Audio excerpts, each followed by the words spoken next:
দাগারকুঠি বলে এখন আর কোনো গ্রাম নেই কুড়িগ্রামের উলিপুরে। ব্রহ্মপুত্র গিলে খেয়েছে স্বাধীনতা যুদ্ধের সমৃদ্ধ সেই জনবসতি। অনন্তপুর এখন নতুন ঠিকানা দাগারকুঠির মানুষদের। বাজারের সেই ভিড়ের আড়ালে বিষাদের কালো অন্ধকার অনন্তপুরের বাড়ি বাড়ি। শোকার্ত সেই মানুষের দেখা মেলে আশেপাশের পথেও। অনন্তপুরের পাশে ছিল দাগারকুঠি। ১৯৭১ নভেম্বরে একদল মুক্তিযোদ্ধা নিয়ে সেখানে আশ্রয় নিয়েছিলেন মেজর জিয়াউর রহমান, মুক্তিযুদ্ধের অপ্রতিরোধ্য সেক্টর কমান্ডার। কিনেছি বাংলা কারোর দানে পাওয়ানো।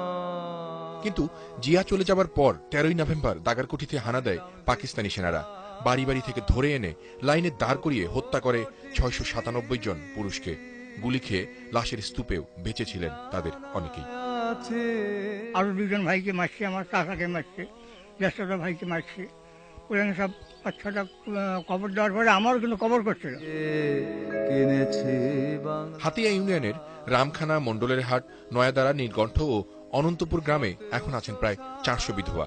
৭১-এর সেই গণহত্যায় তারা স্বামী হারিয়েছেন। কিন্তু কি দুর্ভাগ্য, এই বিধবাদের কারো নাম ওঠেনি শহীদ পরিবারের তালিকায়। 4টে মিলিটারি আইলো, আসিয়ে নিয়ে গেল। স্বামীর পাশে পাশে গেল, আর স্বামীর দেহা পেল। স্বামী মারিয়ে একজনকার গলে সঞ্চিত ফেলে দিয়ে